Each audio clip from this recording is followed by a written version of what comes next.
Hello out there in social mediaville. Welcome to What Penny's Saying. First edition of the year. So let me be the last to wish you a happy new year. Hopefully it's going well so far. But it's time for What Penny's Saying special New Year's Day edition. There is a word from the Lord and I'm going to give it. But before I do that, welcome to What Penny's Saying. Go grab your sandwich, a bag of chips, and a cool beverage juice, and sit down for a few minutes on your busy schedule and watch and listen to what Penny is saying. Like, comment, and share the proceedings at your convenience, please, man, please, sir. And please watch the entire video because you never know, you might miss something that was designed for your ears to hear. And as always, and I love to tell you this, I do not own the copyrights to any song, movie, or television show that I may happen to reference in these proceedings. So thank you for watching, listening, and God bless you. Like I said, this is a special New Year's edition. I gave you a year-end What Penny's Saying on Sunday. So this is a New Year's edition, first day of New Year. So God put this in my spirit, and I'm going to go ahead and deliver it how He wants it delivered. So New Year, turn a new page. And so the name of this installment is Choose. The topic is, I'll be coming from some scriptures. My focus scriptures will be Genesis 19 verses 15 through 17 and 23 through 26. And I'm going to read them in a minute. But from those scriptures, we get the topic, choose to turn to God. But then the subtopic is, don't let the thing behind you be the focus. Don't let the thing behind you be the focus. So we're talking about Lot and his wife. And Lot made some very bad choices. And it seemed like he never chose to turn to God. Lot was the recipient of a lot of favor due to his uncle Abraham. His uncle Abraham, Abraham always chose God. Even when Abraham made mistakes, Abraham knew to go and turn back to God. But Lot was a different story. So let's read the scriptures that I told you about. So let's go to Genesis 19, verses 15 through 17. Because you have to really listen and pay attention to what's going on. And we're going to talk about Lot's wife too. So it reads, and when the morning arose, then the angels hastened Lot, saying, arise, take thy wife and thy two daughters which are here, lest thou be consumed in the iniquity of the city. And while he lingered, the men laid hold upon his hand, and upon the hand of his wife, and upon the hand of his two daughters, the Lord being merciful unto him, and they brought him forth, and set him without the city. And it came to pass, when they had brought them forth abroad, that he said, now listen very carefully, escape for thy life, look not behind thee, neither stay thou in all the plain, escape to the mountain, lest thou be consumed. Let me read that part again. And it came to pass, when they had brought them forth abroad, that he said, escape for thy life, look not behind thee, neither stay thou in all the plain, escape to the mountain, lest thou be consumed. Now, 23 through 26 says this. The sun, this is Genesis 23 through 26, this King James Version. The sun was risen upon the earth when Lot entered Zoar. Then the Lord rained upon Sodom and upon Gomorrah brimstone and fire from the Lord out of heaven. And he overthrew those cities and all the plain and all the inhabitants of the cities, and that which grew upon the ground. But his wife looked back from behind him, and she became a pillar of salt. So everybody knows about Lot's wife looking back and turning to a pillar of salt. And I'm going to touch on that in a second. But I want to talk about Lot first. Lot made a lot of bad choices. And in 2025, we have made some bad choices. But when you make a bad choice, don't turn to the bad choice. Turn to God. So once again, Lot was the recipient of a lot of favor due to Abraham. It was Abraham who listened to God. It was Abraham who was promised a covenant. It was Abraham who, even after Abraham had the son that God promised him, which is Isaac. See, he went behind God's back, and you know, him and Sarai made this plan to have this baby with Sarai's handmaid Hagar, and Ishmael came about, but that wasn't the son that God promised. So even when God gave Abraham at 100 years old the child that he was promised, Abraham still turned to God. When God told him to go and sacrifice the child that he wanted, he did it. The angels had to stop him. So this is who Abraham is. Lot is a different story. Let me tell you about one very bad choice that Lot made. He showed, instead of him choosing to turn to God, he turned to his greed. Lot was all about his greed. So in Genesis chapter 13, Abraham and Lot, they had to part ways because their camps were fighting amongst each other. So God had to split them up. And so Lot, with his greedy self, chose the land, the well-watered, the fertile land. So he chose the land, which was Sodom. It was near the city of Sodom, the wicked city of Sodom, near that city. And he chose that land because it looked like the garden of the Lord. So he was looking to where God wanted him to go. He chose to go to a place where he thought it would be beneficial to him. It looked better to him. See, a lot of times we do that because things look better, but then we don't look at what God, where God wants us to go. See, Abraham, and then here's the thing because Abraham trusted God, Abraham let Lot choose first. So Lot chose to go to the valley near the wicked city of Sodom. And why was this such a bad choice? This is why you have to turn to God, not turn to the enemy. Because Lot went into the city of Sodom and Gomorrah. And the city of Sodom, and it's described as a wicked city. Listen, Sodom and Gomorrah, you can best sum it up as this: anything goes. That's what Sodom and Gomorrah. Anything goes. And I say anything was going in Sodom and Gomorrah. Whatever vice you loved, Sodom and Gomorrah had it for you. So, this is another key. This is another thing that's key. Because Lot and we as husbands and wives, we have to be careful that when we have a bad habit, if our bad habit does not rub off on our spouse, and then our spouse takes on the characteristics of our bad habits because we have not worked on them. So think about Lot. Lot is greedy, loves his stuff. This took on the characteristics in his wife, who loved her stuff too. Didn't want to let go of stuff. Worrying about stuff they shouldn't be worrying about. And they went to Sodom and then they took on the characteristics of the city that they were living in. So if you are not wicked and you go to a wicked city and you begin to take on the characteristics of where you're at, your surroundings, you now have become your surroundings. You can't talk trash about the place that you're at and you're acting like the place that you're at. See, that's what happened with Lot. And Lot did not choose to turn to God. See, in this new year, we must choose to turn to God, even if you have not done so in 2025. Now it's 2026. We can choose to turn to God. But now, it's very amazing that Lot listened to God in Genesis chapter 19. He listened when God said, "Don't look back." And I find it very interesting that God told him not to look back. Don't worry about what's back there. Now, God could have been saying, you know what? I don't want you to see the destruction I'm getting ready to do. I don't want you to see it. You may not be able to handle it in a psychological manner. I don't want you to see what I'm about to do, but I'm getting ready to do it. I done had enough.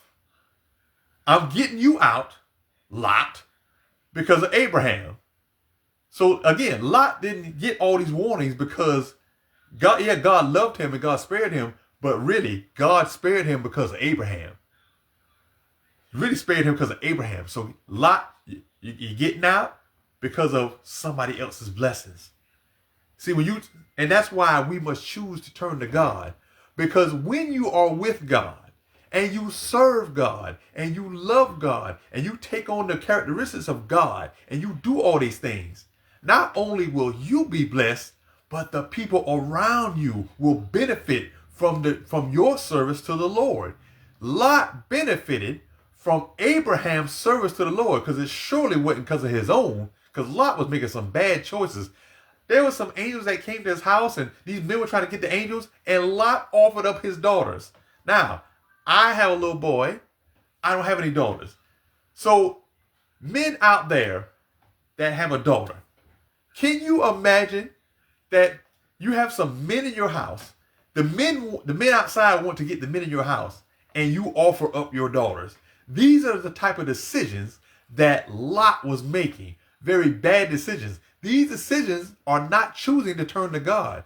These are very bad decisions. And so now, God says, I'm about to destroy Sodom and Gomorrah. I want you to get out. Go ahead, get out. Don't look back. Now let's talk about Lot's wife. So why did Lot's wife look back? Because she got focused on the thing that was behind her. So let's talk about that for a second. Now it's 2026. Now, let me say this real quick. Because a lot of times when people say, don't look back, don't focus on the past. Let me say this. The past actually happened, y'all. Like right now, I'm sitting in Vaughnville, South Carolina. I was not born and raised in Vaughnville, South Carolina. I was born and raised in Brooklyn, New York.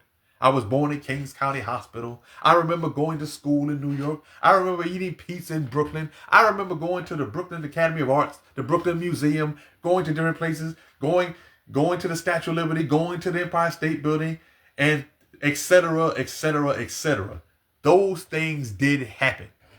Now, the past is, we should use the past. We should try to use the past as a point of reflection to let us know what we did wrong to try to improve on those factors.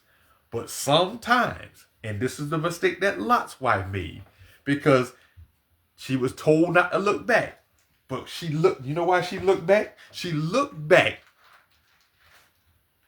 My son's shoving candy on the door for me. My son's thoughtful like that. She looked back because she thought about the stuff that she was leaving behind.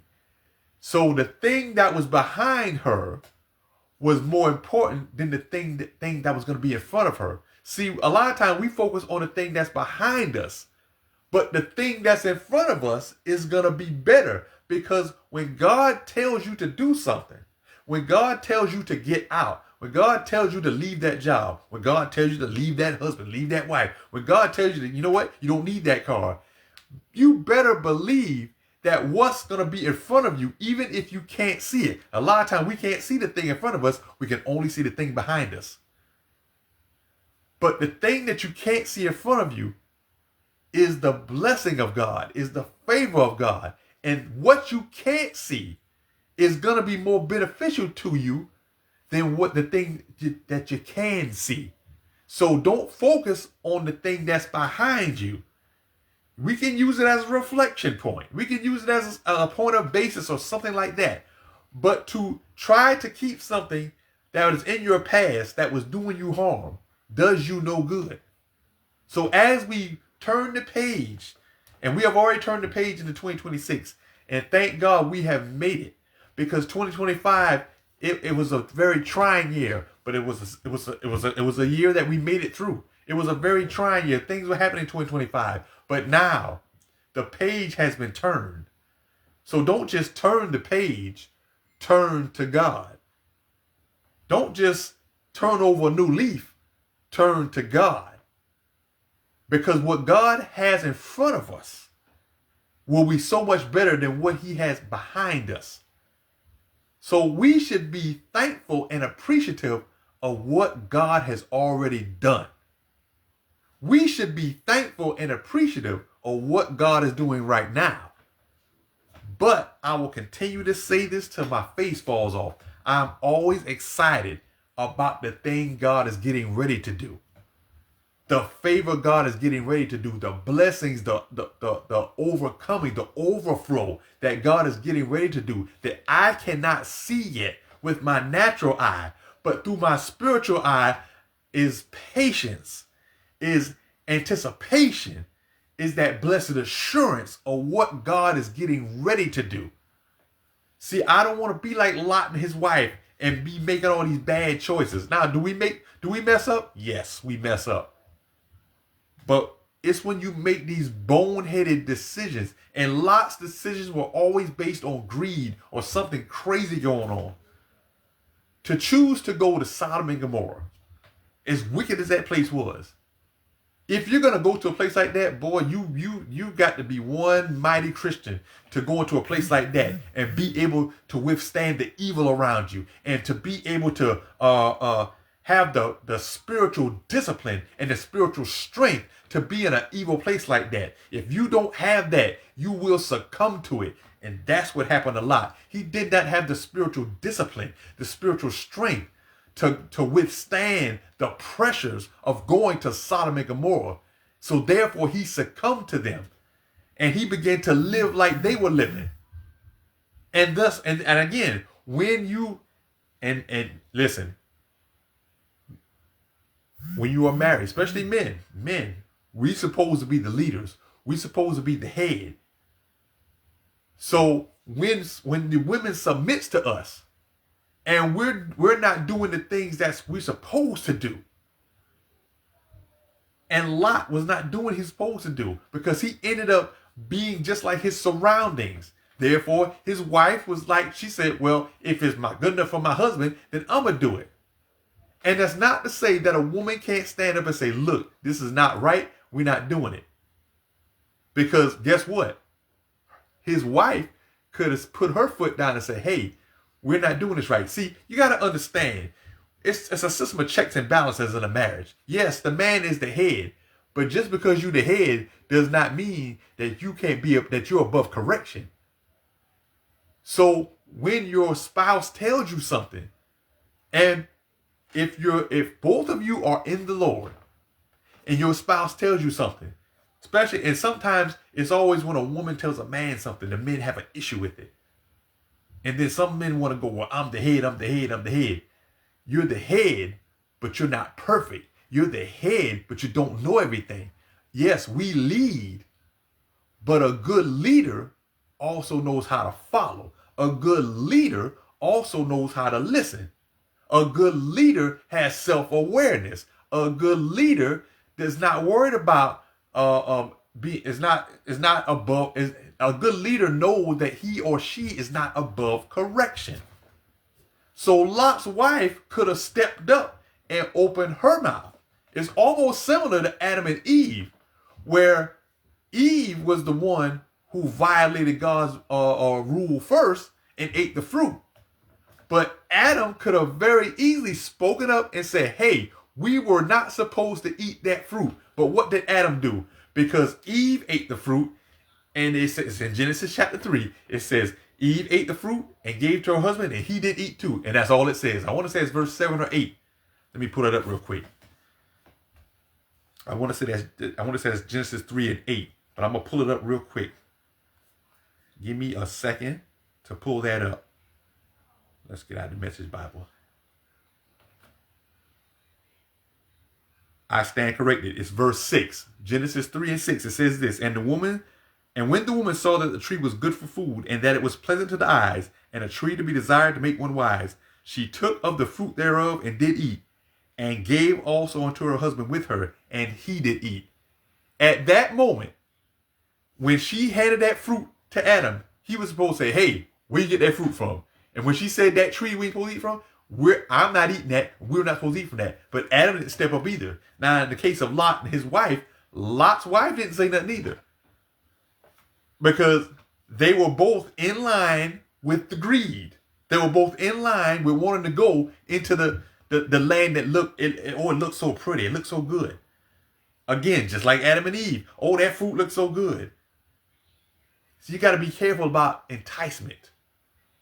That's where spiritual discipline comes in. Because if you don't know, you should know that the devil is trying to deceive you all the time. And the devil will make it look real good. So even if the land of Sodom and Gomorrah looked good, he made it look even better. He put lights around it.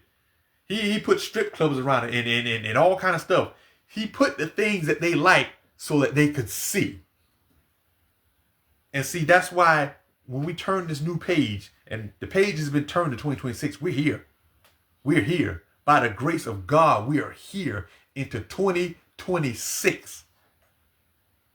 Don't just turn the page. Don't just turn over a new leaf. Turn to God. Turn to God. And let's stop worrying about the thing that's behind us. Because it's behind us now. Diabetes is behind us now. Hardships are behind us now. It's a new year. It's a new day, but more importantly, it's a new year. Let's look at the things in front of us that we can't see, what God is getting ready to do. Let's look in front of us. Let's not focus on the things behind us, because sometimes you focus and you stay there too long. It's okay to reminisce. I told you, I'm from Brooklyn, New York. I think about pizza all the time. Think about potato conditions all the time. I think about Nathan's Hot Dogs in Coney Island all the time. I remember there used to be a man would come down the street and he would have a big block of ice and he would make you a snow cone. I don't know what was in some of those flavors. It probably was some of the most vile stuff. But he would squirt whatever flavor you want. I know that wasn't real raspberry or blue. It was just blue. I just know it was blue. It was just orange. It wasn't real orange. But you eat that snow cone and you just felt good. I was playing one day because I got nostalgic. And I was talking to them about the ice cream truck. And I played the original theme song for Mr. Softee. Oh my gosh, Mr. Softee. That's probably the best ice cream you could ever eat. So yeah, see, I'm reminiscing right now. But I'm not gonna, I can reminisce and look at the past as a reflection. And this, a lot of times, and then, you know, what we do as Christians, what we do, God put that in the sea of forgetfulness. I don't want to remember that no more. And I understand that. Things happen to you, it's real bad, you don't want to remember. But I tell you this, if you don't, you can ask God to put something in the sea of forgetfulness, and he can. But going forward, after you ask him to do that, you begin to do things that's not becoming of a Christian. When it's judgment day, oh, God gonna bring all that stuff back up. And that's why the scripture 2 Corinthians 5:17 is so important. If any man be in Christ, he is a new creature. Old things are passed away. Keep these old things dead. But listen, I'm not gonna lie. Might be next year. I think I'm gonna take my son to Brooklyn because I'm craving that pizza. It sounds real good right now. But that pizza, I'm not gonna let that pizza distract me from what God has for me. I can reminisce about the pizza. But what God is going to do for us in 2026, and it's things, yes, we prayed upon things and fasted for things and worshiped for this, and we did these things, right? But when they come to pass, when, not if. See, when you believe that God can do everything that he said he's going to do, even though you can't see it, you're not focused on the thing behind you. You're focused on the glory in front of you. I'll leave you with this. It's something I heard Bruce Lee say in Enter the Dragon as he was teaching a young student. And he told the student to kick at him. The student kept kicking at him. He kept doing it wrong. And he finally got it right. And he said to the student, "How does that feel?" And the student said, "Let me think." Bruce Lee hit him on the head. He said, "Don't think, feel." He said, "It's like a finger pointing to the heavens." See, everybody can look at the finger. What Bruce Lee was telling him, don't look at the finger or you miss all that heavenly glory. You miss all that heavenly glory. So, don't just turn the page. Don't just turn over a new leaf. Turn to God. And don't let the thing behind you that God has already delivered you from. See, a lot of times I'm trying to be quiet, but the thing that God delivered us from is the reason why you need to stay delivered. Because that thing that he brought you out of, only he could do it. The hell that he brought you out of, only he could do it. The turmoil that he brought you out of, only he could do it. But if you focus on the turmoil and not the one who got you out, you'll miss the next time he gonna get you out. Because you better believe that there's going to be a next time that he brings you out. And I love when God brings me out again. I love that over and over and over aspect of God bringing me out of turmoil again. But I got to make sure that I'm not putting myself in turmoil that he got to keep bringing me out. Now, does things happen? Absolutely. But we got to stop doing these self-inflicted things. And that's what Lot kept doing. Self-inflicted decisions that he was making. And again, I cannot fathom how he would give his daughters instead of the men. Now, granted, we don't want to give nobody to nobody. But again, and I don't have a daughter. There's no way I'm giving my child before a stranger. I'm just saying. I'm just saying. That's just me. Now, you want to judge me, that's okay. There's just no way I'm going to do that. But that's what Lot did. That was some of the things he was doing. But anyway, thank you for watching and listening. Let this be the year that you tell somebody, I was praying for this thing, and God finally delivered on it. I was fasting for this thing, and God finally did it. Let's let 2026 be that year. Let it be that year that we can have that testimony. Don't you want to be the one to have that testimony? I've been praying for 30 years. Think about the woman with the issue of blood. 13 long years, 12 or 13 years, she went through it. And she finally touched the hem of the garment of Jesus. And she was done with that thing. The man by the pool of Bethesda had his affliction for 38 years. And God told him to take up his bed and walk. 2026 is your year for that. And that's why we should turn to God. It's your year for that testimony. I've been afflicted with this. I wanted this house. I wanted this car, this job. That thing that you've been asking for. 2026 is going to be the year for you to tell that testimony. You know, the testimony that when you tell it to somebody else, it gives them the hope. It gives them the desire. It makes somebody want to give their life to Christ because of that testimony. 2026 is the year for that. I don't know about you, but I'm going to claim mine right now on January 1st. I'm not waiting until June 5th. I'm not waiting until May 4th. I'm not waiting until even my birthday. January 1st. Let's get this thing crack-a-lacking right now. I want to be able to tell that testimony for 2026. And I hope you do the same. And that's all I have for you today. Thank you for watching and listening. And God bless you. Oh, before I go. So Sunday I'm going to be resuming talking about the 12 disciples. I only have 4 left. But they're 4 of the ones that everybody knows. 4 of the good ones.